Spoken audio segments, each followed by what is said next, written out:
Cette description trop complète dans l'insipide du roman mène à l'imaginaire. Ensuite, toujours dans la même œuvre Madame Bovary du même auteur, une autre description vient appuyer celle de la casquette et ainsi illustrer à nouveau les limites d'une description trop réaliste. En effet, l'auteur nous fait la description d'un gâteau, c'est le gâteau de mariage de Charles et de Emma Bovary.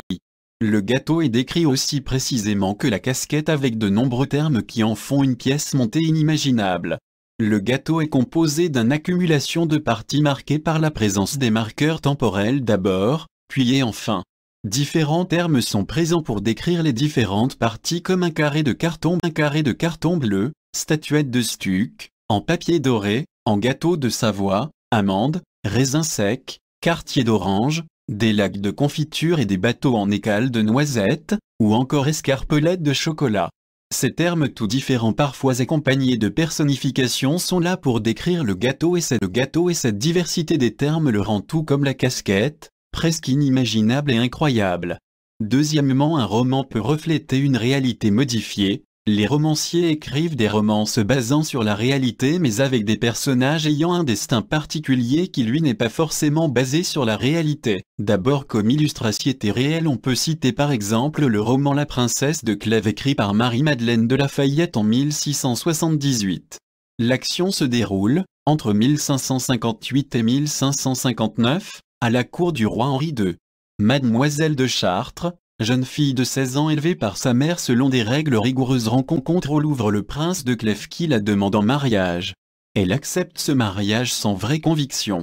Plus tard, devenue la princesse de Clèves, elle rencontre un coureur de jupons. Naît entre eux une passion immédiate et réciproque, à laquelle s'oppose sa mère. L'action se passe dans un cadre réel puisqu'elle se passe à la cour du roi de jamais connu tant de belles personnes et la princesse de Clèves est entourée de personnes ayant vraiment existé comme Jacques de Savoie ou Marguerite de Valois. Par contre le personnage de la princesse est lui inventé ainsi donc que ses péripéties.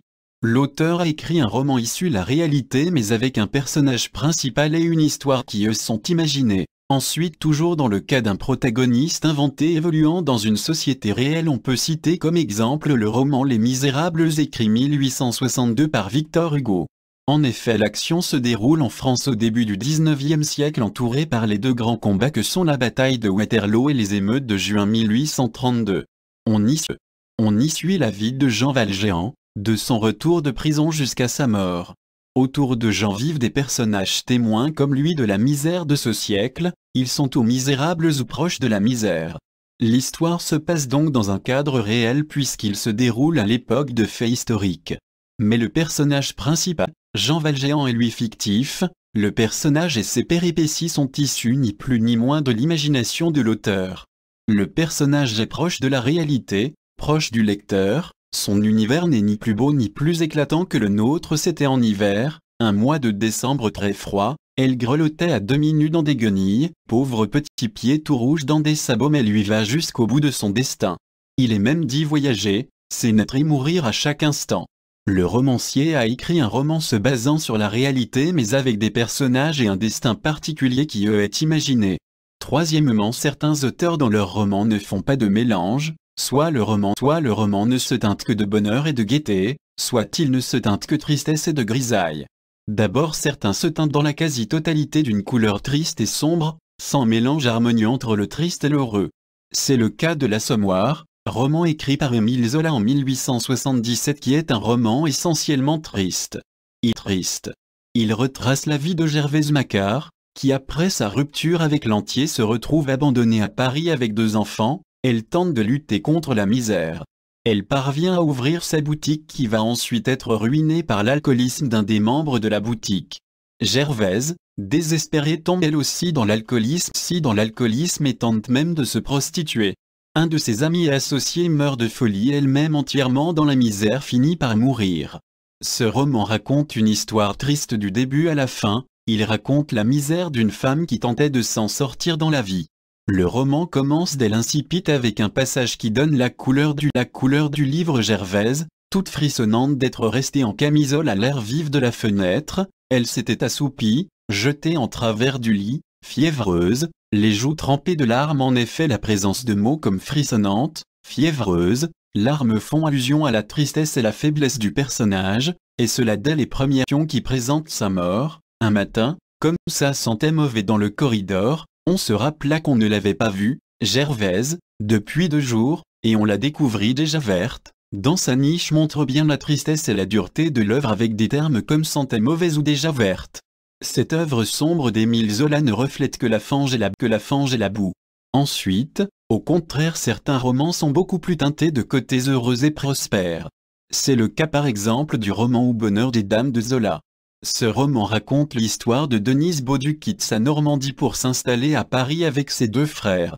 Envoûtée par le grand magasin Au bonheur des dames, établissement en pleine montée, elle ne tarde pas à y être engagée. Après tout de même quelques difficultés, elle touche le cœur du directeur, Octave, qui veut l'épouser et lui donner la seconde place dans la direction du magasin. Le roman d'elle insipide avec des phrases comme « Ils furent séduits par un arrangement compliqué ou une exposition de soie, teint et de velours » y épanouissait, dans une gamme souple et vibrante qui montre bien le côté gai et radieux de l'œuvre. Le roman se termine par « Il ne lâchait pas Denise, il la serrait éperdument sur sa poitrine, pour l'en ramener à son bras, toute puissante ». Le roman se finit donc par une phrase radieuse avec des mots comme « sur sa poitrine » ou « toute puissante ».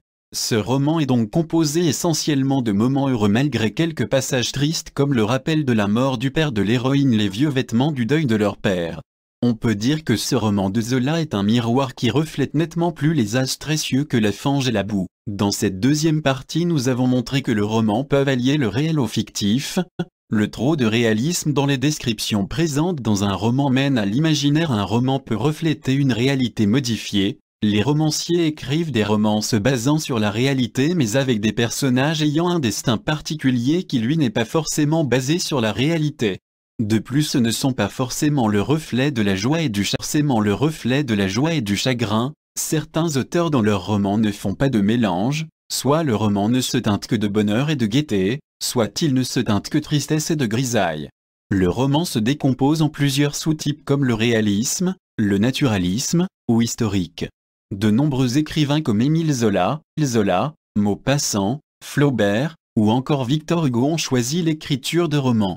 Le roman est un genre littéraire assez dur à définir en vue d'en nombreuses différences entre les œuvres parues.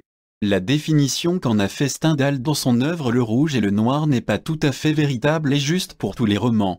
D'abord, il est vrai que De Noir n'est pas toujours fidèle dans tous les cas. Il peut parfois être un reflet quasiment exact, attentif et soigneux du réel. C'est notamment le cas des romans historiques. Mais il est souvent un miroir déformé, qui reflète une réalité modifiée. Il peut être dirigé vers un point déterminé pour y voir ce que l'on veut voir ou ne refléter qu'une partie du réel. Il reflète aussi une partie de l'imagination de l'auteur et cela grâce aux personnages et à leurs péripéties. Boris Vian dans la préface de son roman L'écume des jours le dit lui-même avec humour, « L'histoire est entièrement vraie, puisque je l'ai imaginée d'un bout à l'autre ». C'est encore plus le cas à notre époque avec un autre type de roman très récent qui se base sur la réalité, mais met en place des péripéties tout à fait invraisemblables et imaginaires mais possibles, c'est le cas du roman de science-fiction. En effet, le roman de science-fiction est formé par des hypothèses sur ce que pourrait être le futur ou les univers inconnus, en partant des connaissances actuelles comme la science. Le roman Running Man de Stephen King en est un exemple. Ce miroir qu'est le roman peut aussi se promener le long du chemin, avoir des directions et un rythme varié selon l'auteur et ainsi proposer une description plus ou moins complète de ce qui l'entoure, ou avancer plus ou moins vite dans l'histoire au risque de rendre perplexe le lecteur. Ensuite le miroir, tantôt il reflète les astres et les cieux, tantôt il reflète la fange et la boue.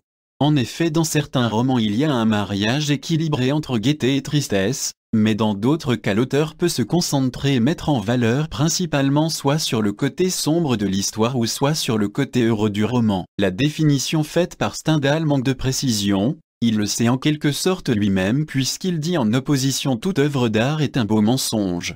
Enfin Albert Camus quant à lui propose une définition plus nuancée dans L'homme révolté. Qu'est-ce que le roman, sinon cet univers où l'action trouve sa forme, où toute vie prend le visage du destin. N'est que la correction de ce monde-ci, suivant le désir profond de l'homme. Leur univers, ô héros, n'est ni plus beau ni plus édifiant que le nôtre. Mais eux,